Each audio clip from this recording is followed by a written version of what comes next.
The Grand Assembly Hall of the Galactic Council was the largest structure ever built by any species in the known universe. It stretched across 3 kilometers of space, its walls made of living crystal that changed color based on the emotions of those inside. Today the walls were dark red, almost black, reflecting the fear that filled every heart in the room.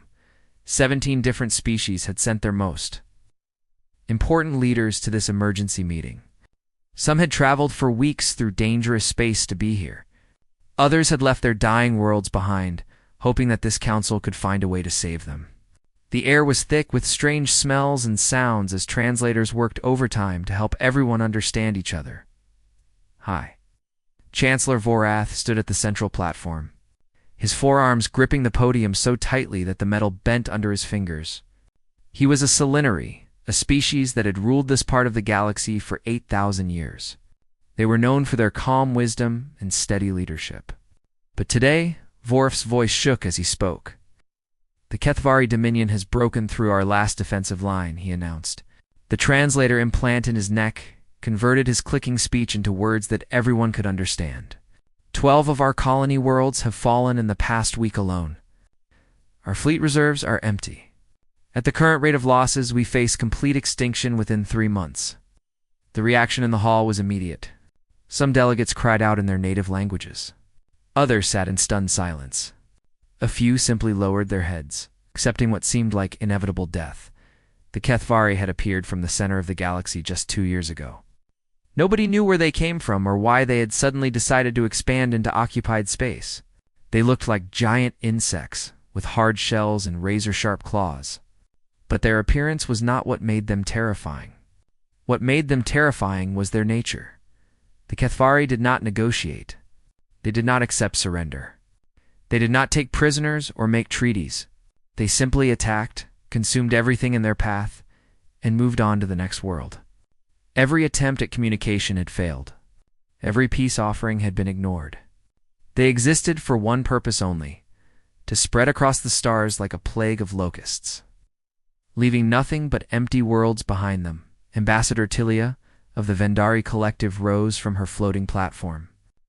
Her species communicated partly through the glowing patterns on their skin. Right now, those patterns were pulsing with distress. "We have done everything possible," she said. "For the first time in galactic history, 17 species have united under a single command. We have shared our technologies. We have combined our fleets, and still we are losing. There must be something else we can do." The silence that followed her words was heavy and painful. Then, from the far corner of the hall, an old voice spoke. "There is one species we have not yet contacted." Every eye, sensor, and sensory organ in the room turned toward the speaker. He was historian Zenth, an ancient member of the Keeper caste. The Keepers were responsible for maintaining records of all civilizations in the galaxy. They watched, they recorded, and they remembered.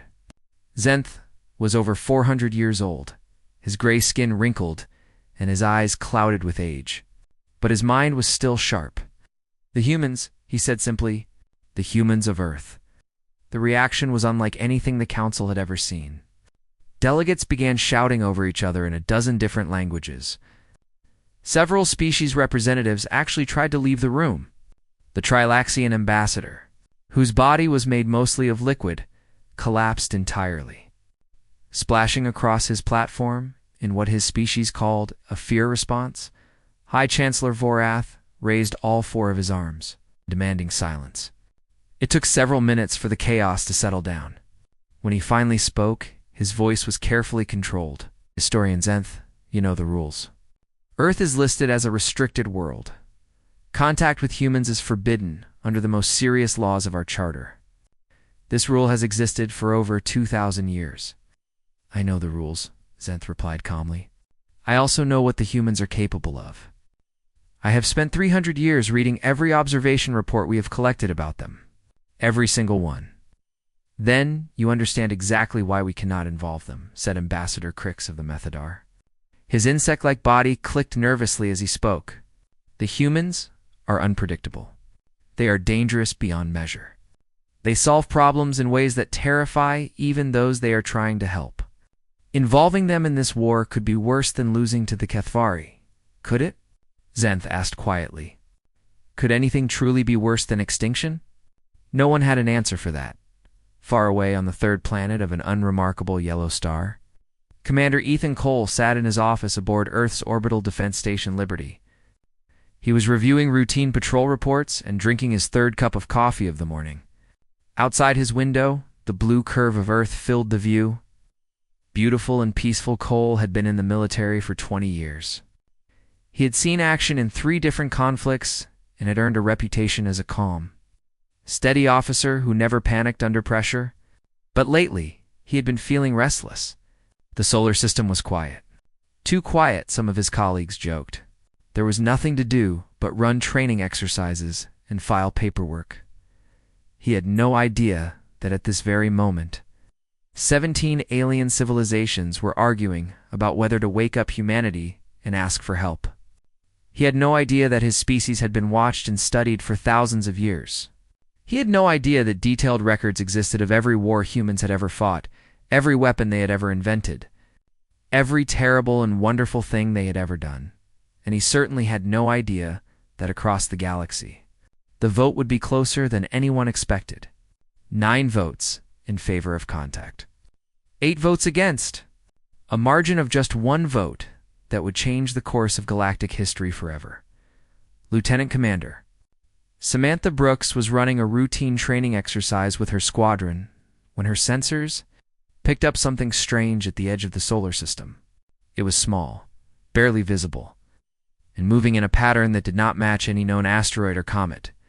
She reported it immediately to Commander Cole, who frowned at the data and ordered a closer look. Neither of them knew that they were looking at the first evidence of alien observation. Neither of them knew that their simple report would eventually reach the desks of generals and presidents, and neither of them knew that somewhere in the darkness, between stars, a war was being lost and that desperate aliens were placing their last hope in a species they had spent centuries trying to avoid. The galaxy was about to learn what humans were truly capable of, and they were not ready for the answer. Historian Zenth led a small group through the deepest levels of the Keeper archives. These underground chambers had not been opened in over 500 years. The air was cold and stale, and the lights flickered on reluctantly as they walked through corridors that time had almost forgotten. High Chancellor Vorath walked beside the old historian. Along with Ambassador Telia and 3 other senior council members, they had demanded to see proof before casting their final votes on the Earth's question. Zenth had agreed to show them everything. You must understand something important, Zenth said as they passed through security checkpoints that required codes nobody else in the galaxy knew. We have been watching humans for over 4,000 of their years. We saw them build their first cities. We watched them discover fire, invent writing, and create mathematics. We observed every step of their development. We know they developed quickly, Vorath said impatiently. Many young species show rapid early growth. It is not unusual. No, Zenth said, stopping suddenly before a massive vault door. You do not understand. The humans did not simply develop quickly. They developed in ways that should be impossible. And they did it through methods that horrify every species that has ever studied them.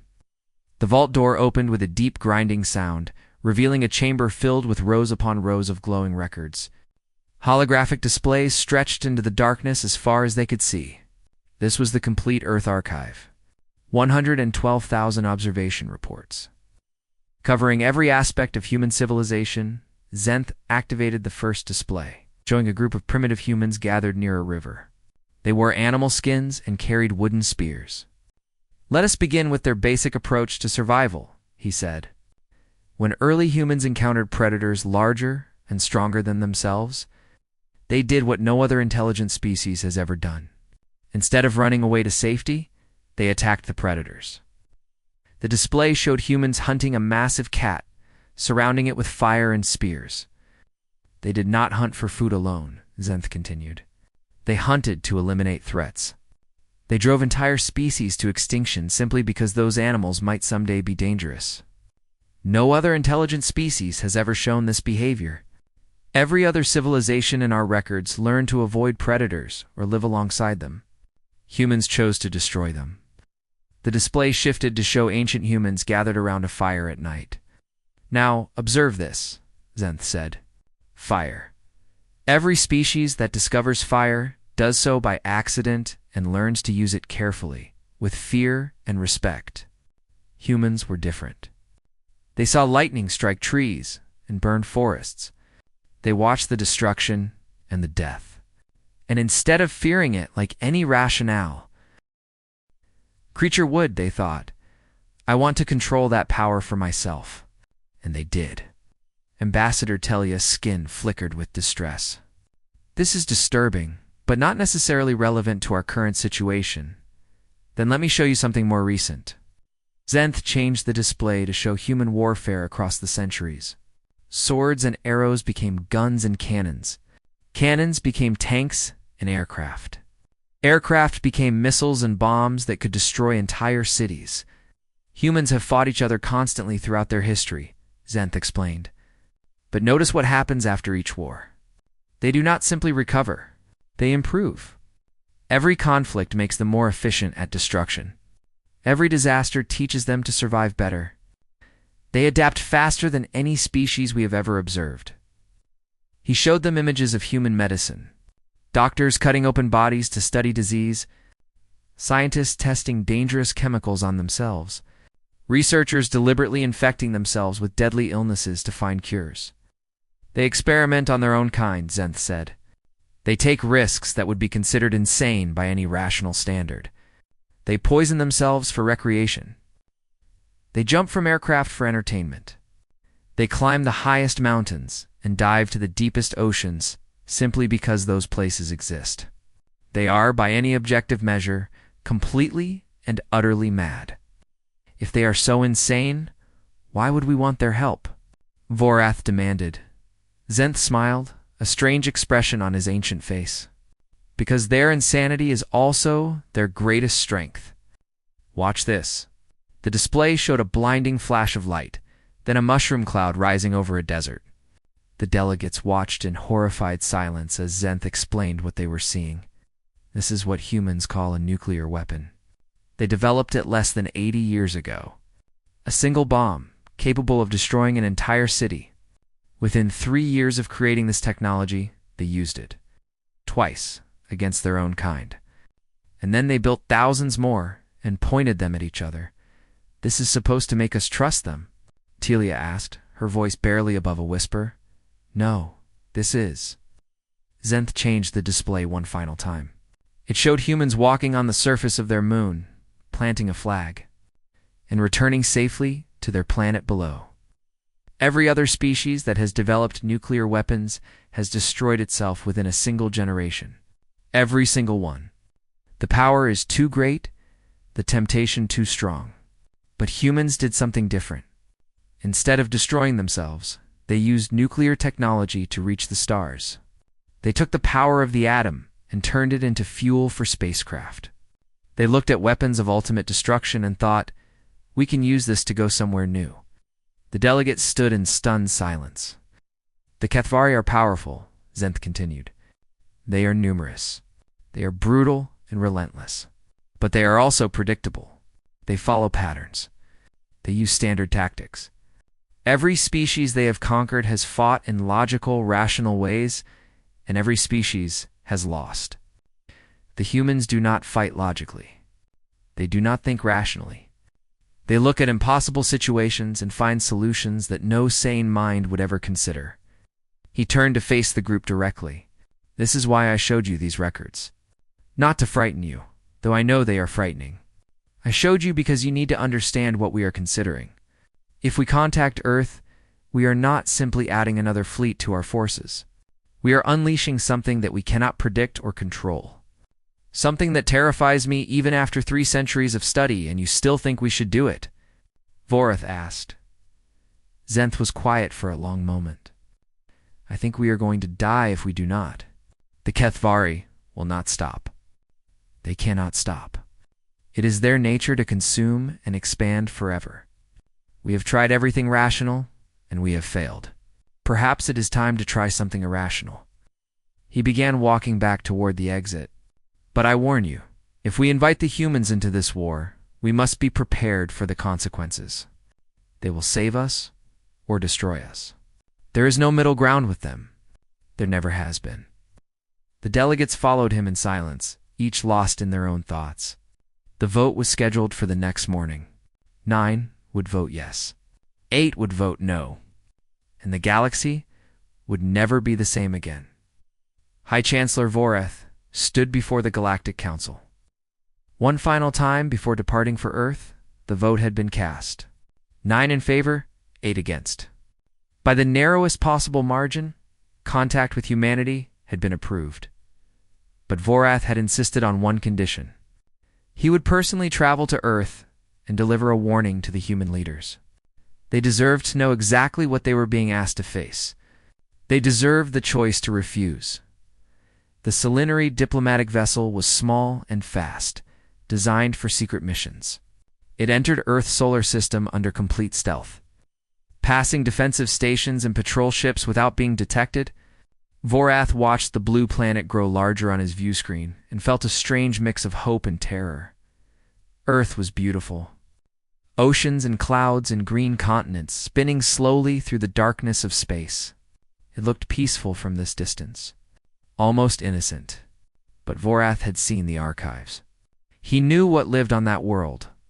First contact was made quietly, through secret channels that humans called intelligence agencies.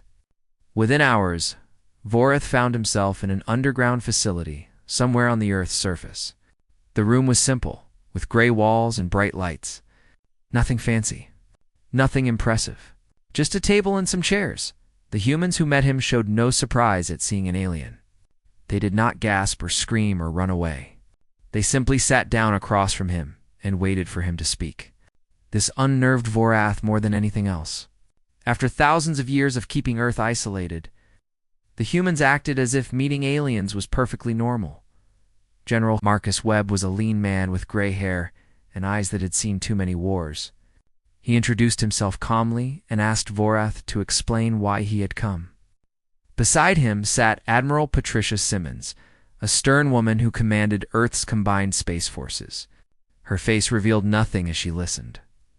Voreth explained everything. The Galactic Council, the thousands of years of observation, the Kethvari invasion, the desperate war that was being lost on a dozen fronts. He described the enemy in detail, their numbers, their tactics, their complete refusal to negotiate or show mercy. When he finished, General Webb leaned back in his chair. Let me make sure I understand this correctly. There is a Galactic Council made up of 17 different alien species. You have been watching Earth for thousands of years. There is a war against something called the Kethvari, and you are losing badly. And you want our help? We want to offer you the choice, Voreth corrected carefully. But I must be honest with you, General. I am not certain you should accept.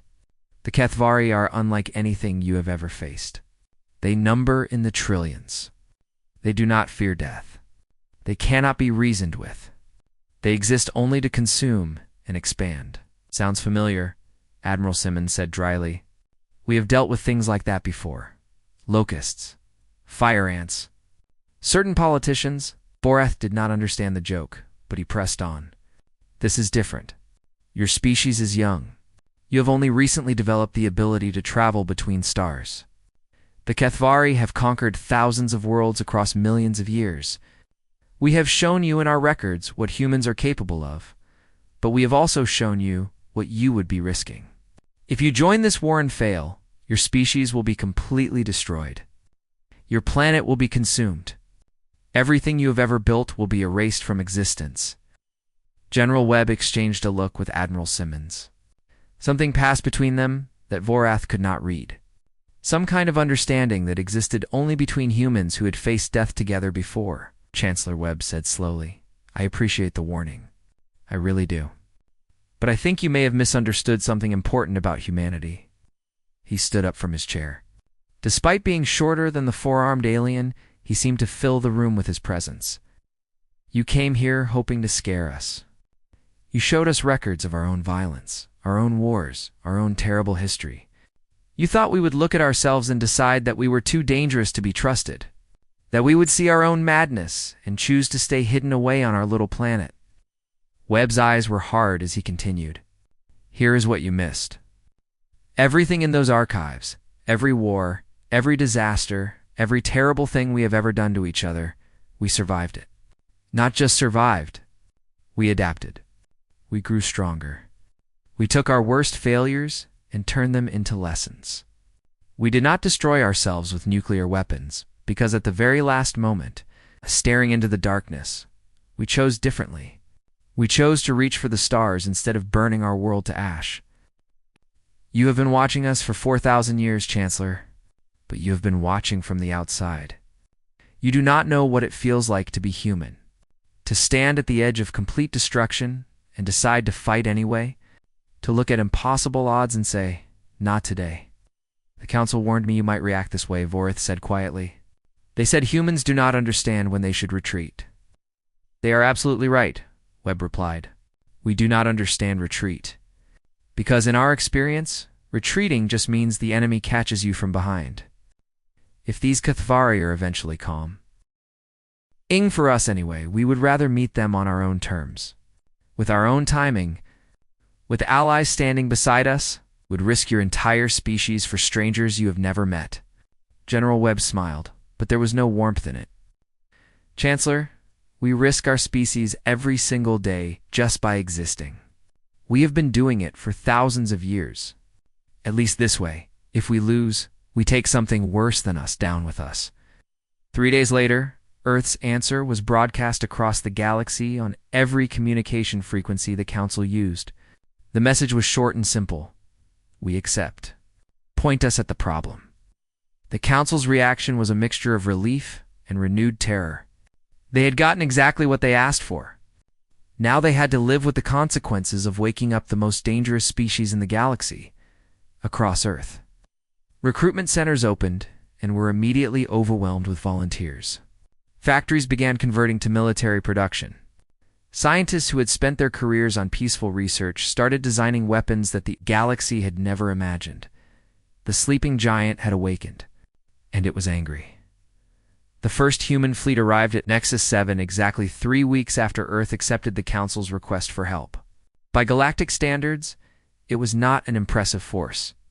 47 ships of various sizes, led by the carrier U.S. Constitution under the command of Captain Ryan Peters, the Selinary forces defending the system had been nearly destroyed after months of constant fighting. Only a handful of damaged vessels remained, their crews exhausted and hopeless. They had watched 11 other defensive lines fall to the Kathvari. They expected this one to fall as well. When they saw the human fleet emerge from faster-than-light travel, they felt a small spark of hope. But they also felt doubt. The humans were untested. They had never faced the Kathvari before. And 47 ships against 200 seemed like suicide. Captain Peters stood in his command center, studying the tactical display with calm eyes. He was 43 years old, with brown hair going gray at the temples and hands that never shook, even under fire. He had served in 3 different wars on Earth before joining the space fleet. He understood combat in his bones.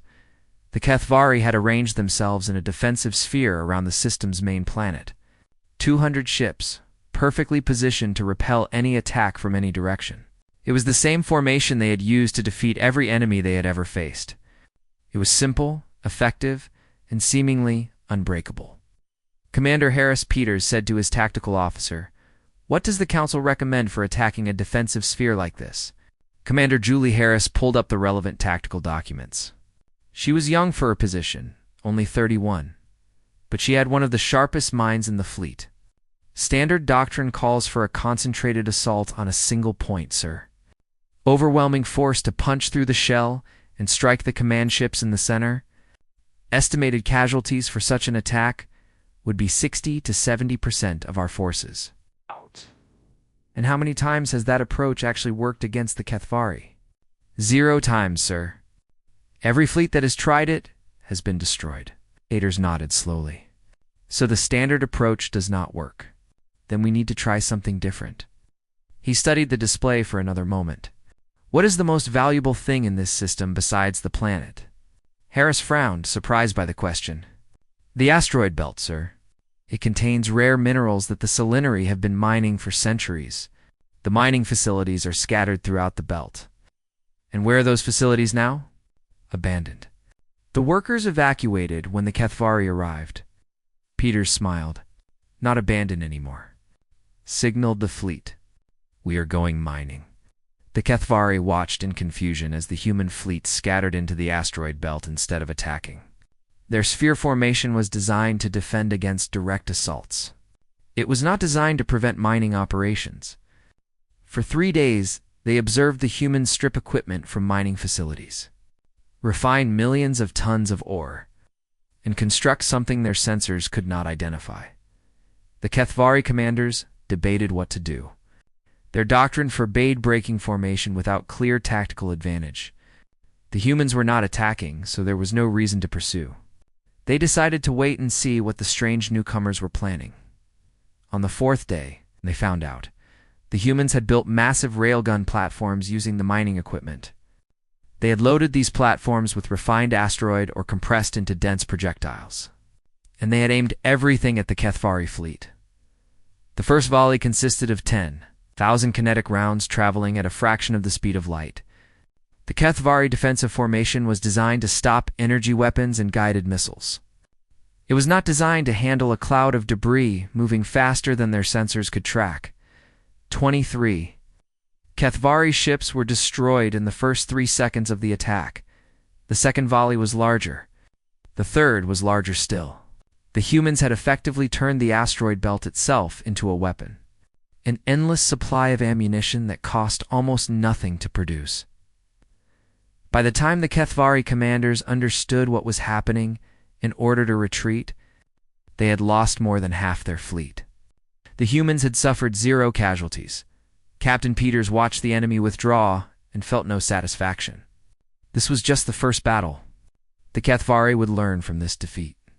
They would adapt their tactics. They would return with greater numbers and new strategies, but they would also be afraid. For the first time in their history, the Kethvari had encountered an enemy that refused to play by the rules. An enemy that looked at standard tactics and asked, what if we did something completely unexpected instead? The Selinary survivors sent messages of gratitude and amazement. They had never seen anything like this. No species had ever thought to weaponize an asteroid belt. No species had ever won a major engagement without taking a single loss. News of the victory spread across the galaxy within hours. On the council station, delegates watched recordings of the battle in stunned silence. Ambassador Telia finally spoke. They did not attack directly at all. They turned rocks into weapons. Simple rocks. What kind of species does that? Humans historian Zenth replied quietly. This is what they do. This is why I warned you to be careful. They do not see limitations the way we do. They see opportunities. And this is only the beginning. Captain Peters received orders to hold position while more human fleets were prepared. He used the time to study Kethvari tactics, looking for other weaknesses to exploit. He found several. The Kethvari communicated using a specific frequency range. The humans could jam it. The Kethvari navigated using a particular type of sensor. The humans could blind it. The Kethvari soldiers ate a specific food source. The humans could poison it. Peters compiled his findings and sent them back to Earth. Within weeks, entirely new weapons and strategies were being developed based on his observations. The galaxy had been fighting the Kethvari for 2 years and had learned almost nothing about them. The humans had been fighting for 3 weeks and had already found a dozen ways to hurt them. The war was far from over. But for the first time since the Kethvari had appeared, the galaxy had reason to hope. The war lasted 18 months. In that time, humanity showed the galaxy things that would be studied and debated for thousands of years to come. They developed biological agents that specifically targeted Kethvari bodies, delivered through modified food sources that the insect-like species could not resist eating. They hacked into Kethvari communication networks and fed them false information, leading entire fleets into carefully prepared traps. They designed weapons that no other species had ever imagined, turning the basic forces of nature into tools of destruction. Admiral Ryan Peters, promoted 3 times during the war, led the combined human and allied fleets in campaign after campaign. Each battle taught them something new about the enemy. Each victory cost the Kethvari more than they could afford to lose, but the most important moment came 8 months into the war. When human scouts discovered the location of the Kethvari homeworld, it was a massive planet at the center of their territory, surrounded by defensive fleets numbering in the thousands, the birthplace of their entire species, the source of their endless armies. Taking it would require losses that even humanity was not willing to accept, so they did not take it. Instead, they threatened to destroy it. Human scientists had developed what they called relativistic weapons, objects accelerated to nearly the speed of light and aimed at a target. At such speeds, even a small rock carried enough energy to devastate a planet. And the humans had built 3 such weapons. Each one pointed at the Kethvari homeworld. The message they sent was simple: surrender, or watch your world burn. The Kethvari had never encountered this kind of threat before. They did not understand surrender. They did not understand negotiation. But they understood destruction. They had seen what the humans could do. They had lost millions of soldiers and thousands of ships to these strange, relentless creatures from a small blue planet. For 3 days, the Kethvari did not respond. The galaxy held its breath. Then the humans demonstrated what would happen if their demands were ignored. They fired a single relativistic round at an uninhabited moon near the Kethvari homeworld. The impact vaporized the entire moon in an instant, leaving nothing but expanding debris. Where a world had been moments before, the message was clear: we can do this to your planet whenever we choose. Surrender or die. The Kethvari, for the first time in their existence as a species, chose to surrender. The ceremony was held on the council station. In the same Grand Assembly Hall, where the original vote had taken place 18 months earlier, Admiral Peters stood at the central podium, now wearing enough medals to cover his entire chest. Representatives from all 18 allied species stood behind him. High Chancellor Vorath watched from his platform, feeling older than he had ever felt before. The war was over. The galaxy was saved. Trillions of lives had been protected from extinction. And yet, as he looked at the human admiral, he felt something that surprised him. Fear. Not fear of the Kethvari. Fear of the humans. After the formal proceedings ended, Vorath approached Admiral Peters privately. They stood near a window overlooking the stars, 2 leaders from very different worlds. "I must ask you something," Vorath said. "Something that has haunted me since we first contacted your world." "Ask," Peters said simply. "During this war, your species developed weapons and tactics that no one in the galaxy had ever conceived. Your strategic innovations saved billions of lives. But they also showed a capacity for destruction that goes beyond anything we have ever witnessed." Vorath paused, choosing his words carefully. "What would you have done if we had voted against contact? If we had left Earth alone?" Peters considered the question for a long moment. "Eventually, the Kethvari would have come for us anyway. We would have faced them alone, without allies, without warning, without any knowledge of their capabilities. Millions of humans would have died before we learned how to fight back effectively. But you would have fought back, of course. That is what we do. And if you had lost, if the Kethvari had proven too strong even for human creativity..." Admiral Peters smiled, but there was no warmth in it. Vorath saw something dark behind those human eyes. The same darkness that had produced nuclear weapons and world wars and centuries of bloodshed. The same darkness that had also produced medicine and art and dreams of reaching the stars. "Chancellor, let me explain something about humanity. We do not believe in situations that cannot be won. If we are going down, we take the enemy with us. If we cannot beat them with weapons, we find another way. Biology, psychology, time, we outlast them. We outthink them. We adapt until we find a weakness. And if everything fails, if there is truly no way to win, we find a way to make sure they can never threaten anyone else again, even if it costs us everything. He placed a hand on the Chancellor's shoulder. You asked if we would have fought alone. The answer is yes. But here's the important thing. We would have won. It would have taken longer. It would have cost more. It might have destroyed us in the process. But we would have found a way. Because that is the one thing humans do better than any other species in the galaxy. We find ways. No matter how impossible, no matter how insane, we look at the universe and say, you do not get to beat us. Not today. Not ever. Watched the human walk away and finally understood. What the Keeper Archives had been, trying to tell him all along, the galaxy had not. Saved humanity from the Kethvari. Humanity had saved itself. As it always had, as it always would. 5 years later, a monument was built on the council station. It showed representatives of all 18 species standing together, united against a common enemy. At the base, an inscription was carved in every known language. In their darkest hour, the galaxy called upon Earth. And Earth answered, but there was another document. Classified at the highest level, added quietly to the Galactic Charter. It read, under no circumstances shall any species engage in hostile action against Earth or its inhabitants. The consequences of such action are considered unacceptable regardless of any possible outcome. Historian Zenth read this edition and smiled too. Himself. The galaxy had finally learned what Earth's own history should have. Taught them long ago, some sleeping. Giants are better left alone, and some are better kept as friends.